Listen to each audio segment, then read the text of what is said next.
Okay, we're in part 3 of reproductive strategies, mating systems. And as you can probably tell, I really like this material. I just like the whole set of topics of reproductive strategies. So let's talk about, I believe we moved into the evolution of polygyny.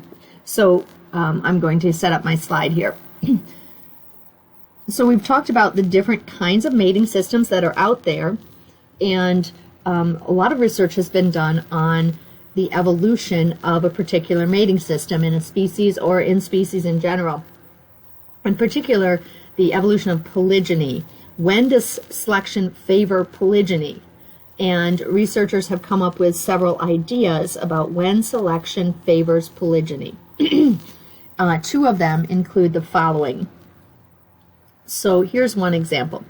Female distribution may be very important, and I have it listed as resource distribution in my notes, not female distribution, but they go together. So here's the idea. If resources are clumped, so let's write down resources, oops, yeah, I'm spelling things wrong, resources clumped.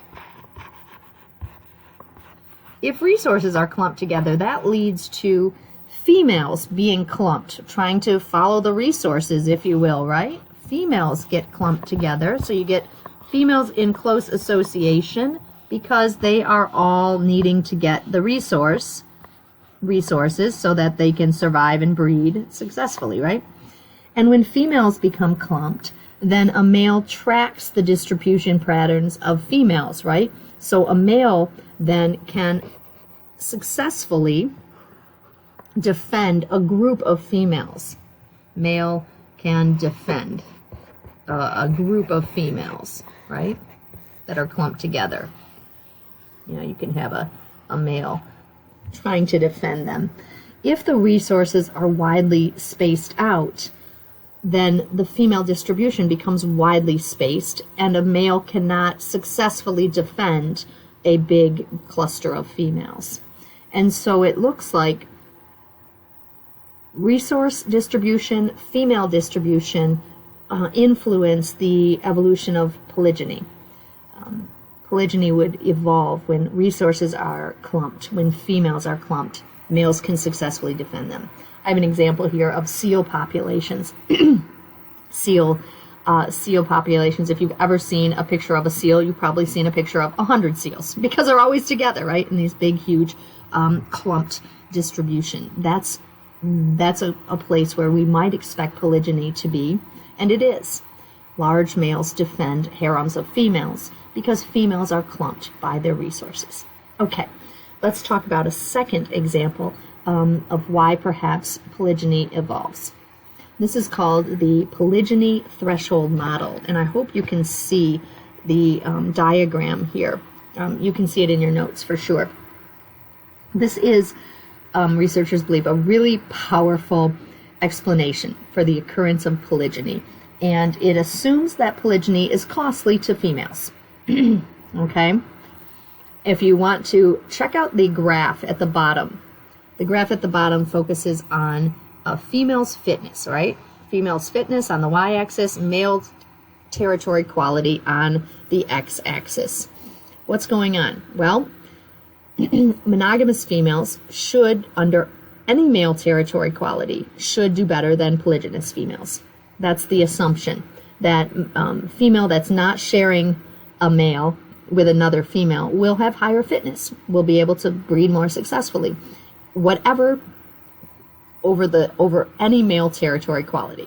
Okay, but the polygyny threshold model says, but a female will settle in a territory with a male and one or more other females. So a female will settle in a territory in which there's polygyny. She'll accept polygyny, if you will, when her fitness benefits are greater than if she settles in a lesser quality territory with a single male. Okay, so it seems that this is essentially a female choice about where to settle after a male has established territories. If a female chooses to settle on a male's territory that already has a female, she's crossed the polygyny threshold, if you will. Why does she do that again? because maybe the male is on a high quality territory, and that male has already attracted a female or two. So it's a polygynous situation, but the male is in a high quality territory. So male, this D that I'm circling on my graph here, female D may gain more fitness benefits from participating in a polygynous situation, a polygynous mating system, because the male's on a high-quality territory, than in a monogamous situation if the only other choice is a male in a bad territory. And so that's going to affect reproductive success. So a female can choose to share a mate if the cost of sharing that mate is less than the benefit obtained. So you're going to benefit maybe because the territory is so much better that you're more likely to have success with your reproduction than if you go to a territory that's really crappy with a single male on it. Okay? That's the idea, at least. A female has the choice, essentially. She can make the choice.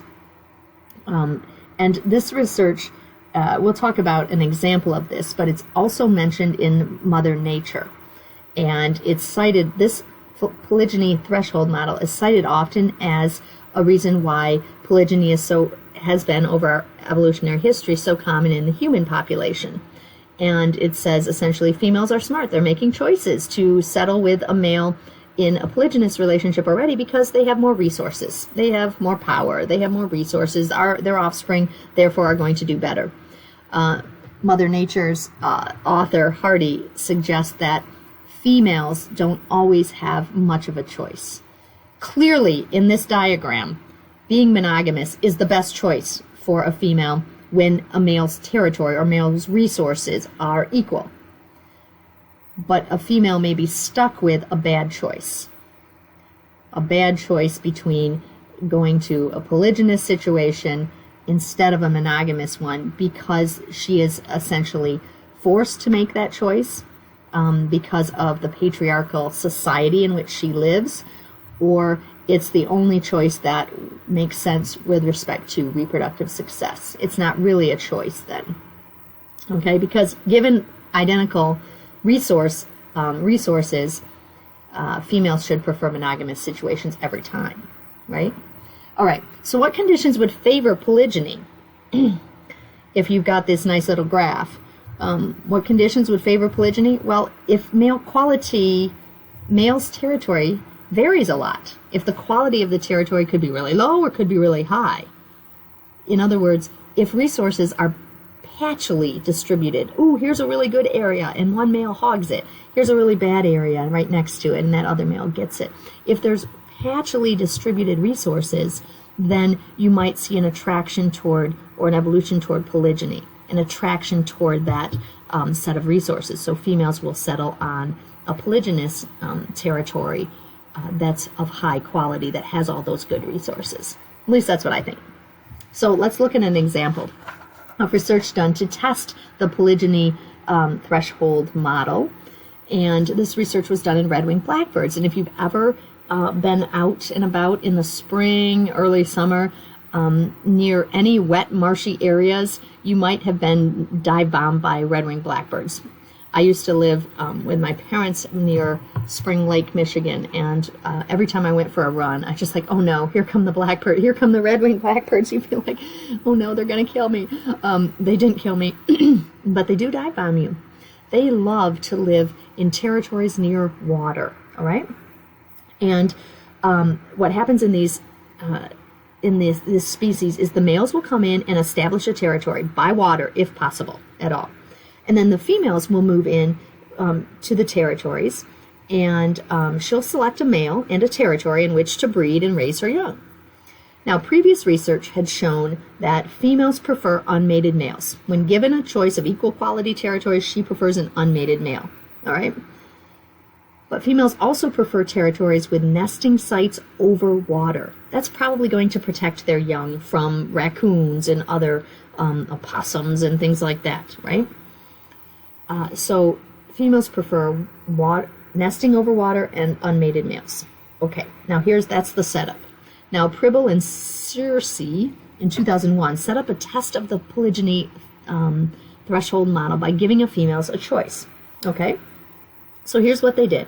They said, all right, let's give females a choice between two situations. So here we've got a female, and she's going to move into an area in which you've already got a mated male. So here's this male, and he has another female who's mating on the territory. But it's a great territory. It's right by the water, and we have a nesting box set up over the water. So fabulous territory, but with a male already has a female. Or another territory next door with a male that's unmated. Okay, but it's not as good a quality territory. There's no water here, so the nest box is present, but there's no water under it.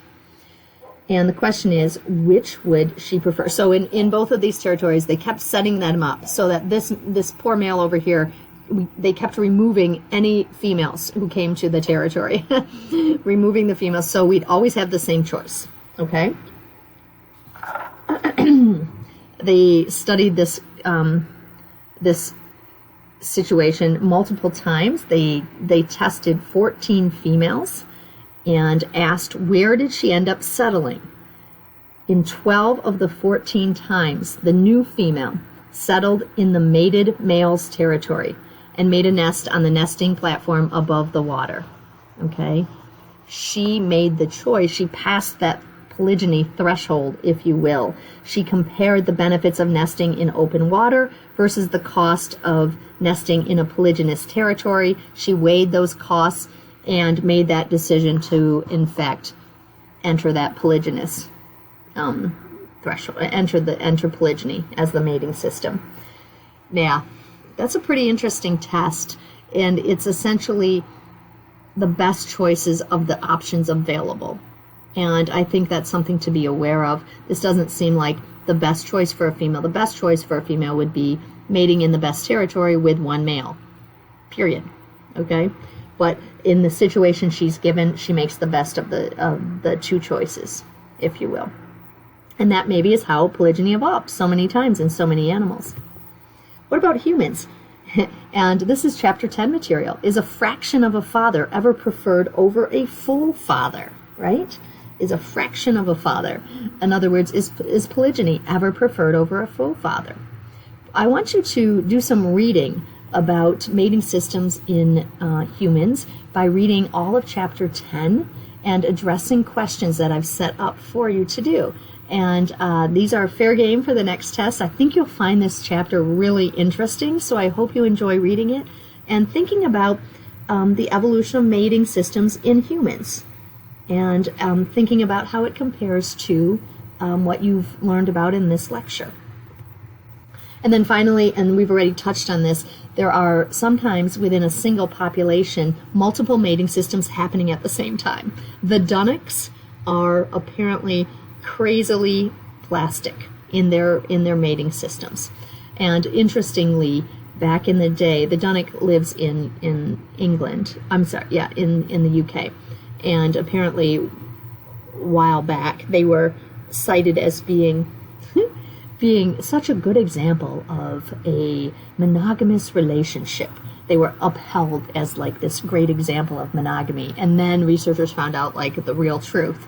Okay, so within a single population, researchers can find a whole variety of different breeding systems. We got monogamy. 42% of relationships seem to be socially monogamous. 4% polygynous. 30% polyandrous. And 24% polygynandrous. Ooh, it's a lot of variation. And the question is, why on earth is there so much variation? Why not stick with a system that works and have the whole population follow it? Turns out that maybe all of these systems are in fact useful. They could all be pretty equally successful, reproductively successful. It's also possible that there's a battle of sexes going on, right? Females and males face slightly different selection pressures. We've talked about that before. A female might prefer a polygynous, I should say. I say that wrong all the time. A polygynous situation where there's, sorry, did I say, I said that wrong. Stop. A female might prefer a polyandrous situation where you've got several males helping her, right? A male, on the other hand, would prefer the polygynous situation where he can mate with multiple females.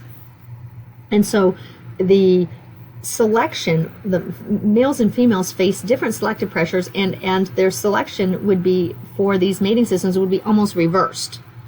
So we've got butting heads between males and females, selecting for different kinds of setups, plus the distribution of resources is going to play a big role in the evolution of these mating systems, not in the evolution, but in which mating system is even chosen. If you've got resources that are patchily distributed, uniformly distributed, or resources that are limited or incredibly abundant, these are going to have a big effect on whether polygyny or polyandry or monogamy could have even evolved.